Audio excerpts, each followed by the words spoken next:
Agora vamos mostrar a vocês primeiro.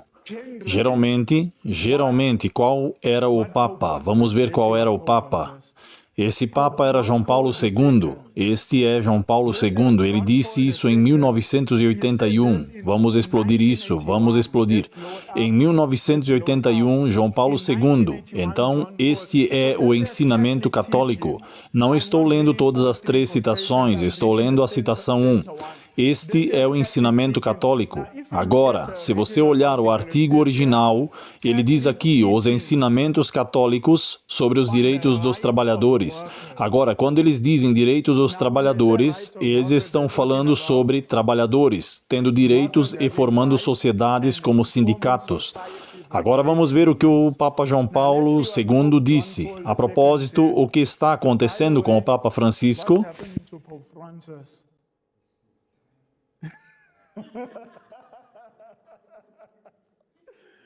O que é o Papa Francisco, irmão? Ele está no hospital. Sua carta de demissão está escrita, já está escrita. Os cardeais estão se alinhando para quem será o próximo Papa, alinhando-se para o próximo Papa. Agora diz aqui, segundo parágrafo. Agora, amigos, isso vai ser história. O segundo Papa a renunciar em sucessão. Bento acabou de renunciar. O Papa Francisco tomou seu lugar. O Papa Francisco está prestes a renunciar. O próximo Papa irá assumir o seu lugar em rápida sucessão. Isso me traz de volta à Reforma. Quando a Reforma começou, quantos papas estavam lá? Quando? Qual era o nome dele agora, a estrela da manhã da Reforma? Está no livro O Grande Conflito. Ela o chama de Estrela da Manhã da Reforma, porque ele foi quem começou a Reforma, mas foi sob ele que estabeleceu as leis. Eu simplesmente esqueci o nome dele. Mas, de qualquer forma, quando ele estava protestando, havia 3 papas que estavam todos se chamando de anticristo. Todos disputando o papado. E é muito interessante, podemos ver 3 papas em rápida sucessão. Poderia ser que a reforma esteja chegando à sua conclusão agora? John Wycliffe. E diz aqui, segundo parágrafo, João Paulo II diz, ensino social católico. Este é o ensino que eles sustentam, que sindicatos ou mesmo um porta-voz da luta pela justiça social, pelos direitos justos dos trabalhadores, de acordo com suas profissões individuais. É característico do trabalho que ele, antes de tudo, une as pessoas. Agora façamos uma pausa. Estou perguntando, com base nessa citação, a Igreja Católica apoia sindicatos. Sindicatos dos trabalhadores, sim, mas vocês sabem quando a Igreja Católica pela primeira vez se uniu com os sindicatos? E sua história, sempre, pela primeira vez em sua primeira, eles não tinham certeza, mas este ano eles se uniram totalmente e a partir daquele ano eles nunca cortaram sua conexão. Todos nós deveríamos saber que foi altamente profético.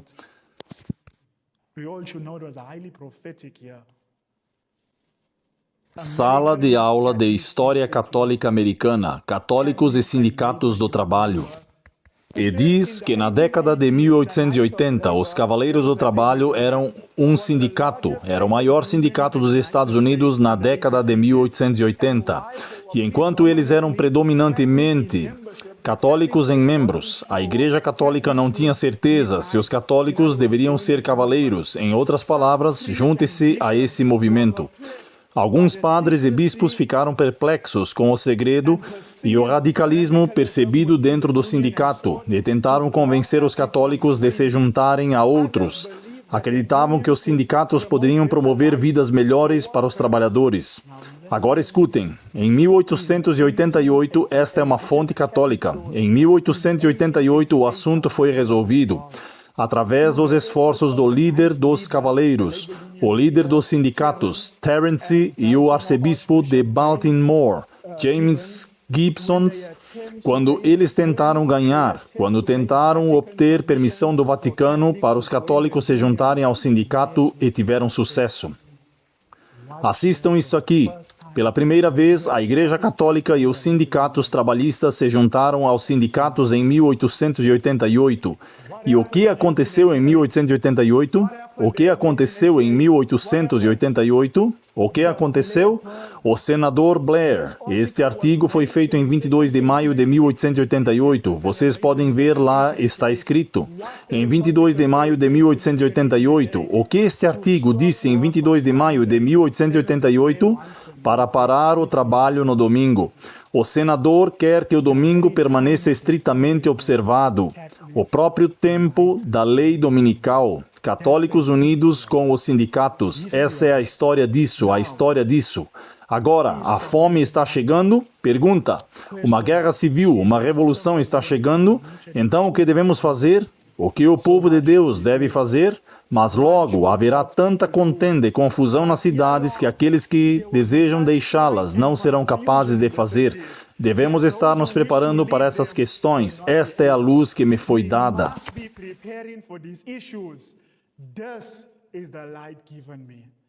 Agora, amigos,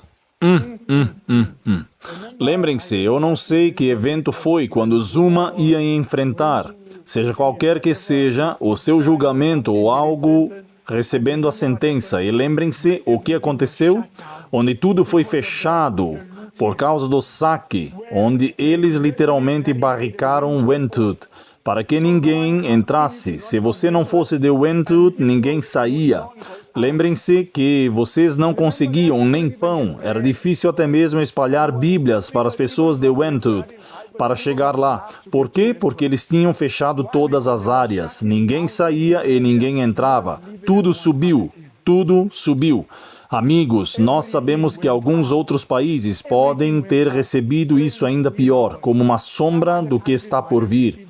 Eu acredito que em Zimbábue deve ter sido ainda pior com a crise que atingiu lá. É por isso que a inspiração diz que devemos sair das cidades, porque vai haver tanta contenda e confusão nas cidades. Pensem nisso.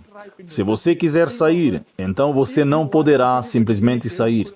Sim, mesmo se você tentasse sair, você poderia ter saído, mas você será parado em outro lugar. Outro lugar.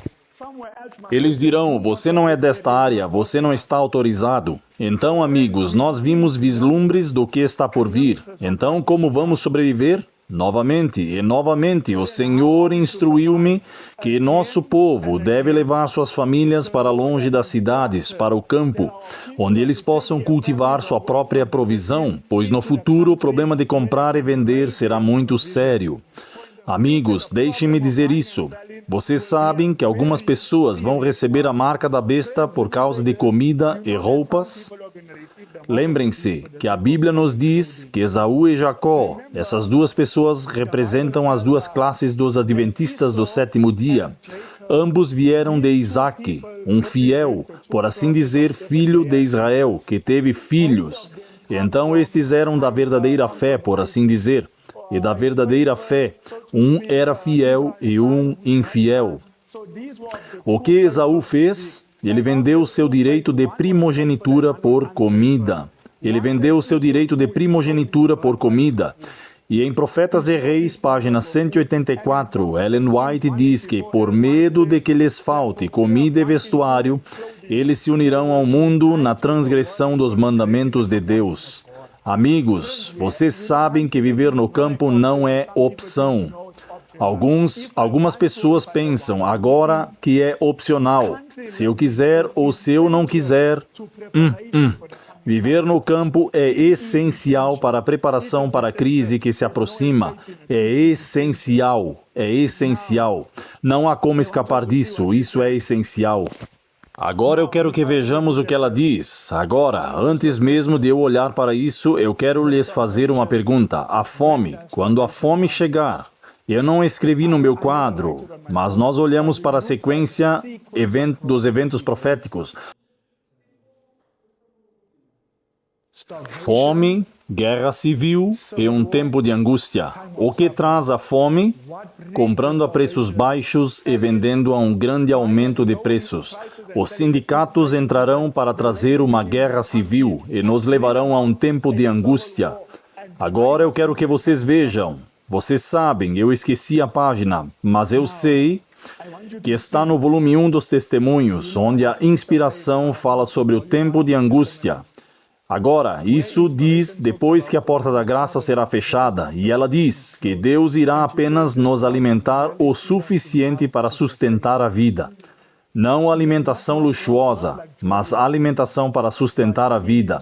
Essa é uma diferença. Quando você come e você se levanta cheio, então lá você comerá apenas para sustentar a vida.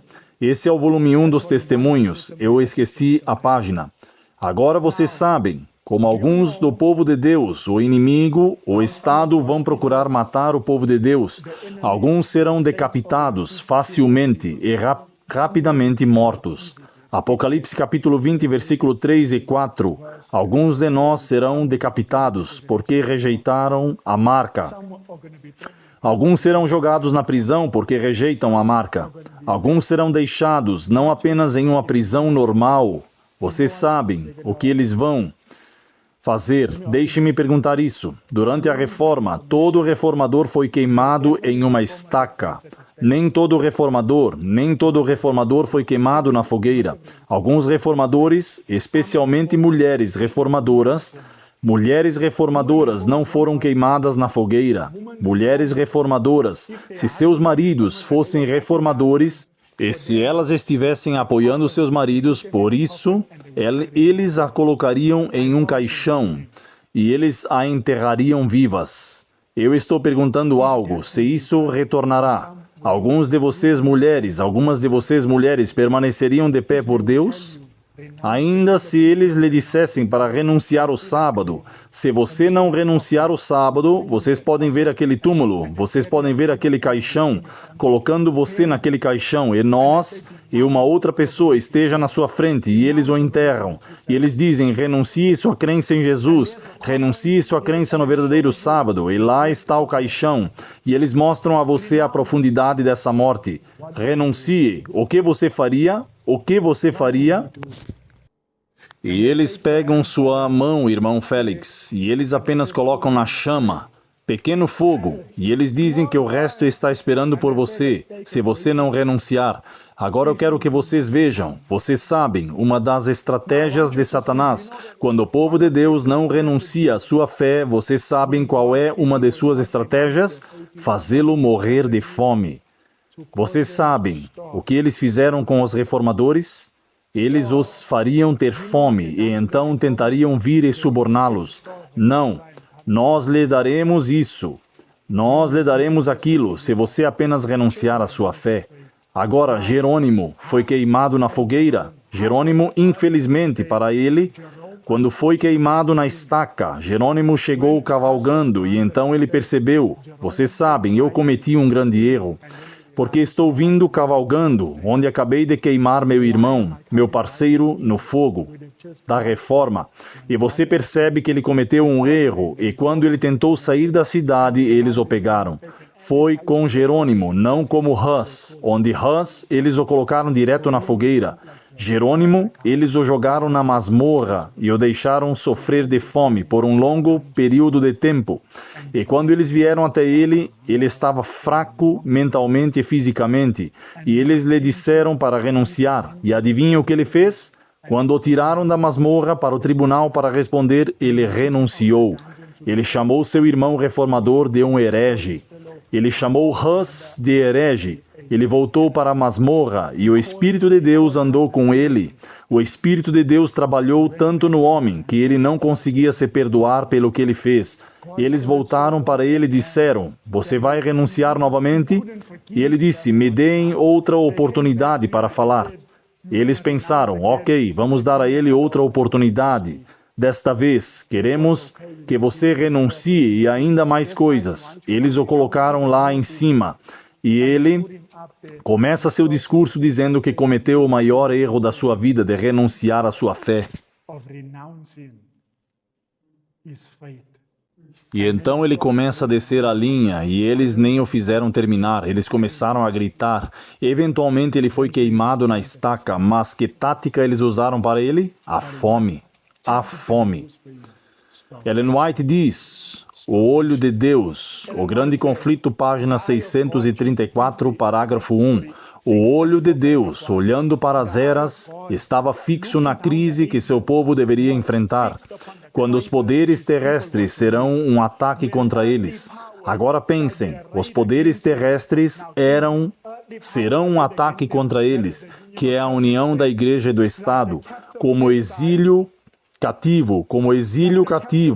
Eles estarão com medo da morte pela fome ou por violência. O que você pensa? Em fome ou violência? Amigos, estamos dispostos um dia sem comida e ainda confiarmos em Deus? Em uma masmorra, na prisão, 2 dias sem comida, você ainda pode confiar em Deus? Lembrem-se de que você precisa de uma fé que possa suportar o atraso, o cansaço e a fome. Uma fé que ainda severamente provada, não renunciaremos. Ainda confiaremos em Deus, se Ele nos permitir isso. Deixem-me dizer isso, aquelas mulheres que foram enterradas vivas, vocês acham que elas morreram de fome? Sim. Elas ainda confiavam em Deus? Sim. A fome está chegando, amigos. A fome está chegando. O profeta diz, porque a igreja e o Estado vão se unir para fazer cumprir a lei dominical. Ela diz, por esta razão, eu vejo a necessidade do povo de Deus se mudar das cidades para os lugares rurais, afastados, onde eles possam cultivar a terra e criar seus próprios alimentos. Assim poderão criar seus filhos em hábitos simples e úteis. Eu vejo a necessidade de se apressarem para terem todas as coisas prontas para a crise. Amigos, nós precisamos, como povo de Deus, sair das cidades. Infelizmente, muitos dentro da igreja nominal adventista do sétimo dia dirão a você que a vida no campo era para o tempo de Ellen White. Se eles não lhe disserem isso, eles lhes dirão que a vida no campo é somente quando a lei dominical for aplicada. Essas são as 2 interpretações da vida no campo. Quase todas as igrejas te dirão isso, que era para os dias de Ellen White. Não se preocupem com o que ela disse, esperem pela lei dominical e então vocês vão para o campo. Amigos, que preparação será feita? Como você obterá uma terra no campo quando você não poderá comprar nem vender? Isso é tolice. E as pessoas não raciocinam porque elas não querem ver a luz, simplesmente porque elas não querem vê-la. Encontrarão qualquer desculpa para não abraçá-la.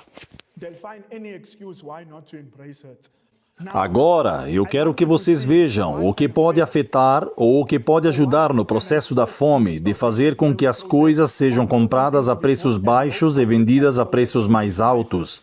É uma guerra comercial de tarifas entre a China e a Rússia. Eu disse China e Rússia? Desculpem-me, Estados Unidos e China. Vocês conhecem as 2 economias mais fortes do mundo? Quais são as 2 economias mais fortes do mundo? China e América. Essas são as 2. A América primeiro e China em segundo. Agora eu quero que vocês vejam. E diz, 5 de fevereiro de 2025, e diz, quais são os riscos de uma guerra comercial entre os Estados Unidos versus China? E o conflito pode ser evitado. Então, a pergunta foi feita em 2025. Qual é o risco de uma guerra comercial entre os Estados Unidos e a China? Agora, lembrem-se que essas são as 2 economias mais poderosas do mundo. Se elas entrarem em uma guerra comercial, deixem-me contar a vocês, afetará o mundo inteiro. Escutem isso. E diz, 3 de fevereiro de 2025, como uma guerra comercial crescente afetará o crescimento global? Pausa. O que afetará o crescimento global? Uma guerra comercial. Inflação e desemprego. Agora, isso foi este ano, em 3 de fevereiro de 2025. Digam-me, a quais nações eles estão se referindo que podem afetar o crescimento global e que pode afetar a inflação e os empregos? Quais nações? Agora vamos começar do topo. E diz, os Estados Unidos anunciaram tarifas altas sobre produtos feitos no Canadá, México, China, a partir desta terça-feira. Lembrem-se que mencionamos essa questão das tarifas e diz que, embora o Canadá e o México tenham prometido retaliação, prevemos que as disputas com essas 2 nações serão resolvidas em um curto prazo. Isso é verdade, porque o México e o Canadá são apenas fantoches. Agora eu quero que vocês vejam, não tanto, não estou falando sobre as pessoas, estou falando sobre os líderes. E continua dizendo que, embora o Canadá e o México tenham prometido retaliação, prevemos que as disputas com essas duas nações serão resolvidas no próximo mandato, embora o impasse com a China não dure mais. Então, aqueles que estão olhando para essa questão estão dizendo que essa guerra comercial com a China e a América vai durar mais. E o que isso afetará o crescimento global, a inflação e o desemprego. Agora escutem. As principais superpotências do mundo estão se enfrentando. O jogo está aqui, uma guerra comercial entre os Estados Unidos e a China está aqui. A China nunca deu 10 centavos a este país, eles nos roubaram. Estávamos aplicando uma tarifa de 25% sem exceção. Eles não pegam nossos carros, eles não pegam nossos produtos agrícolas, eles não pegam quase nada e nós pegamos tudo deles. Mas o que você faria? O que você pode fazer? Eu reduzirei facilmente um imposto de 25% sobre a China. Instamos os Estados Unidos a corrigir sua ação e parar de usar questões comerciais como arma. O Ministério das Finanças do país anuncia uma tarifa de 15% sobre nós e gás natural liquefeito. Este é o começo de tornar a América rica novamente. Então, o que aconteceu foi que a América colocou uma tarifa de 25% sobre a China. A China respondeu colocando tarifa sobre a América. Então, isso é o que você chama de guerra comercial. Em outras palavras, os produtos que você quer vender para nós, você vai vendê-los para nós a um preço mais barato e nós vamos lucrar com isso. E ambos estão fazendo isso um com o outro, guerra comercial. Como isso vai afetar e produzir fome e, eventualmente, uma guerra civil?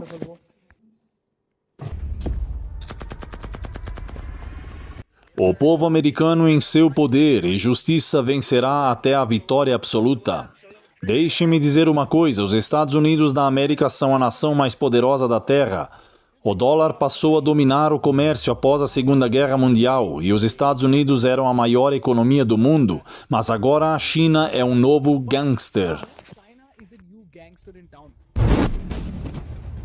A China está envolvida em um esforço de todo o Estado para se tornar a única superpotência do mundo por todos os meios necessários. Acho que a China está jogando um jogo longo aqui, se quiser ser a potência econômica número 1 do mundo. Então há um conflito entre quais duas nações? China e América. Sobre o quê? Comprar a preços baixos e vender a preços altos. Ellen White mencionou que a China e a América fariam isso? Sim. Irmãos, o que estamos testemunhando? A profecia está sendo cumprida. Estamos testemunhando a profecia sendo cumprida. Amigos, a inspiração diz no volume 8, página 315, uma tempestade está chegando, implacável em sua fúria. E a questão é, você está preparado para enfrentá-la? Você está preparado para enfrentá-la?